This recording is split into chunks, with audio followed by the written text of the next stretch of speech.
It's definitely been a mixed reaction since the verdict came out in Diddy's trial. One person is pissed, and that person is Luenell. We're going to talk about it after a quick word from our sponsor. Want a live interview with Viral Hip Hop News? Email me, Sam Ant, at dlsmediainc1@gmail.com. Let's go.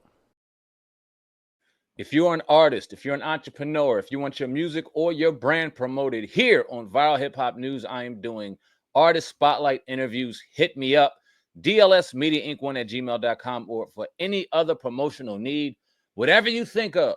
If it's dope, let's do it. Hit me up, dlsmediainc1@gmail.com. And real quick, salute to our other sponsor for today's show, and that is MedLeaf Dispensary, providing you with all of your hemp and CBD flower needs. If you are in the New Jersey area, in particular Atlantic County, go check out the family over at MedLeaf, 201 Philadelphia Avenue, Egg Harbor City, New Jersey, 08215. Let them know Viral Hip Hop News sent you. All right, let's get to work. All right, so like I said, yesterday, verdict came out. It was a mixed bag of emotions and reactions about the verdict. Now, he was found innocent on 3 out of the 5 counts. He was found guilty of 2 of the 5 counts. The 2 counts still currently keep him in prison. Now, there's rumors circulating on whether or not he can receive a judgment on July 8th when court goes back into session. I guess the judge can make a judgment on whether or not he can get out then. Or there's another rumor going around that they won't come to this decision until sometime in October. I think October 3rd to be exact. So a lot of things going on right now. Diddy's still currently behind bars. I think this is now month 9 or 10th that he's been currently behind bars. Some people are begging for him to get out right now. Time served. Let him go free. Let him serve out the rest of his time, or let him serve out this time while he awaits a judgment, while he awaits, what's the word I'm looking for? His sentencing. Let him do that while he's at home, whatever home he may be in. Lock him down. Let him be at home while he does it. Others like, no, put him under the jail, right? One person that was very pissed off about the verdict was Luenell. Now, Luenell used to be a friend of the show. And I say used to because, unfortunately, when I reached out to her a little while ago, she didn't remember who the fuck we were. So, unfortunate. I guess that's how the industry goes. But nonetheless, Luenell and this platform has done some great interviews throughout our time here. I've always been appreciative of the time that she's given us, always given us great interviews.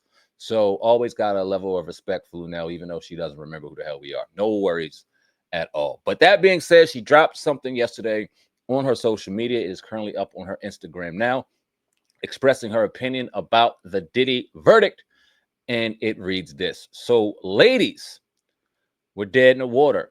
People are cheering for this man. Nobody, and I mean nobody, cares about what men do to women. It's sad as fuck to me. All his enablers and helpers, they just get to skip away scot-free. Hurry, run, and get your baby oil and let the freak-offs begin again. Sign Luenell. And I think underneath her caption on her Instagram, she put SMMFH, shake my motherfucking head, something like that. Not happy about it. Now, I had a conversation with my wife yesterday about the situation because she kind of leans more on the side of Luenell, not so much about the man-hating women part or the no one cares about women part or nobody cares what men do to women. She's not saying that necessarily, but she's definitely upset that he is being thought about or there is a consideration for him being released. And I kind of sat back, and as opposed to me debating her or talking on whether or not, because I watched the case, clearly I'm doing this stuff, I got to watch the case. And from what I've seen in the case that was brought against Diddy by the federal prosecution, by the feds, did not equate what he exactly did. Now, it's unfortunate that we had to be exposed to a very toxic, very abusive, very dark relationship that he and Cassie had. I think that there were things brought up that we had no business even knowing, right? And I think both of them kind of have a sense of embarrassment right now after all of their shit has been thrown out on the table. But when you look at the case and what was being presented, what in there was there to show or prove that he needed to be served a RICO or federal racketeering or any of the charges that involve some serious football numbers that people, because their emotions are so closely attached to this situation, whether it be through personal trauma or feeling like men always get off on women or whatever the case may be. I'm not judging any of it, but there's a certain level of emotion that is attached to this. And when it doesn't go their way, or if the verdict doesn't validate their feelings toward the situation, they feel like they have been railroaded. When if you look at the situation and you look at it from a neutral perspective, non-emotional, just straight neutral, right down the middle, you can see that something was very fishy about this situation.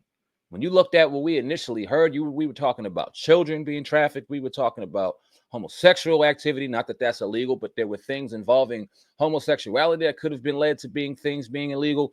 There were other things that were being rumored and thrown out there that we did not hear any of in this case. In fact, all we heard is about a very toxic relationship involving a young lady who's trying to get in the music business, who fell in love with a monster, and that monster and her had a very toxic relationship. Now, we can go back and forth on debate on whether or not she had the power to walk out of there at any point in time, or we can debate about whether or not does she deserve any culpability in this situation. When we heard some of the phone calls she had, or when we've seen that she set up some of the freak offs, or whatever the case may be.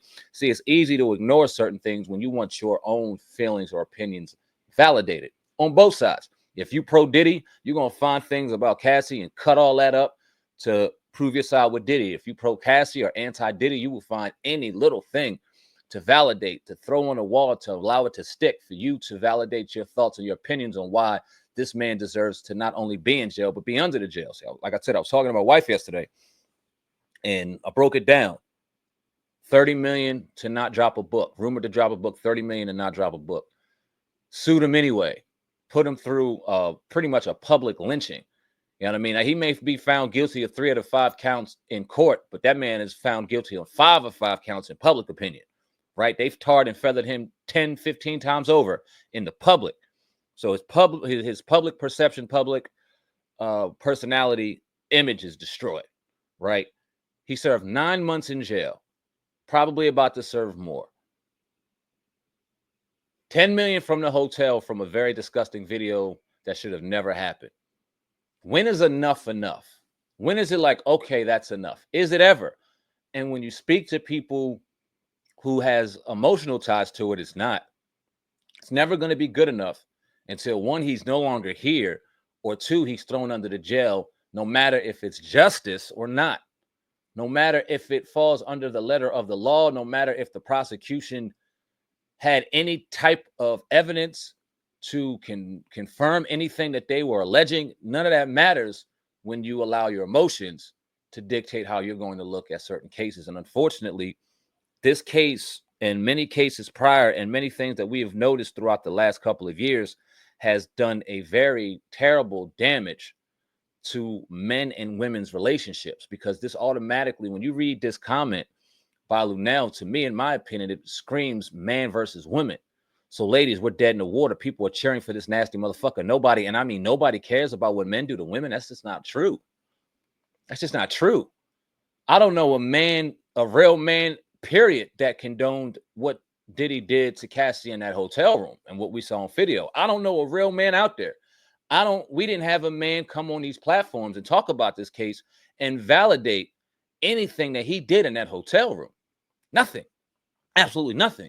And if this case was brought to the state and he was brought up on domestic violence charges and he was found guilty, I don't think there would be a man on this planet that says that he was railroaded in that situation. But when you look at what the feds did and what the feds have a history of doing, in particular to us, right?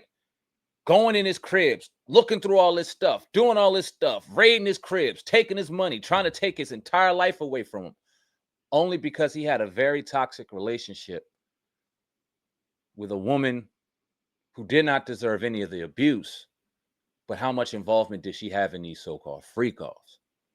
And you know, my wife, she said something real profound to me yesterday, and it kind of made me take a step back and understand her a little more, because she said that when we have conversations, and we have a lot of conversations, she sees me kind of playing the middle. I'm playing it right down the middle. I'm coming at it emotionless, and she thinks sometimes when I'm coming at it with no emotion that I don't care. And I'm like, no, that's furthest from the truth. I don't have emotion on one side or the other My job and my thinking is to be right down the middle, because what I'm trying to find is the truth. And whatever's going on emotionally around me, I can kind of uh, not allow that distraction to interfere with my decision, because all I'm looking for is the truth. And if you look at this situation in this case and how it was brought up, it was a serious malpractice on the federal government, and a serious malpractice on the prosecution for only allowing us to see a very toxic relationship that went on far too long, that probably should have been done a long time ago. But a lot of the shit that we heard was none of our business. And I'll say it again. Cassie did not deserve to be beaten in that hotel room. If there were any other times or instances where she was physically abused, she did not deserve it. I'm not saying $30 million validates the ass whippings, but I'm sure it'll help. It's what you were looking for. You got it. And then you want them to put in jail. It just seems like it's a bit much at this point. And I think everybody should go ahead and move their separate way. But at the end of the day, as far as what Luenell said, I think, in my opinion, it's ran off of emotion, whether that be through personal trauma, whether that be through trauma she may have experienced personally or in her eyes with other women. Because, like I said, I'm going to bring back my wife. We had a deep conversation yesterday, and I asked her, why does this trigger you so much to where it doesn't matter what evidence is presented? It doesn't matter what she's already received. He's guilty and he deserves to be in jail regardless. And she explained situations where she saw her friend being abused, where she tried to help, and the dude tried to stop her and got violent with her. She talked about an instance where she saw her aunt get her ass whipped. So emotionally, she attached those traumas to this case. A lot of women do. A lot of men do. A lot of people attach their trauma to certain things that we see out here in the public eye. And the only way they can validate it is if that trauma is settled the way they think theirs should have been. That's just my 1-2. That's my opinion. Y'all let me know what y'all think in the comment section below. I appreciate each and every one of y'all. Sam Ant, CEO of the brand Viral Hip Hop News. Hot out here in July, boy. Special shout out to my son. Turned 17 today on July 3rd. He made me a dad for the first time 17 years ago today. Growing up to be an exceptional young man. Already taller than me. Wants to get tatted like me. I ain't letting him do it. But salute to my son, man. Shout out. Happy 17th birthday to you, my man. I love you with all my soul. And I'll be right here to cheer you on and watch you grow every step of the way, man. But that's all I got. Until next time, until next story, Sam Ant, CEO of the brand Viral Hip Hop News. I love each and every one of y'all. Love yourselves. And most importantly, love yours. I'm out of here, man. Deuces.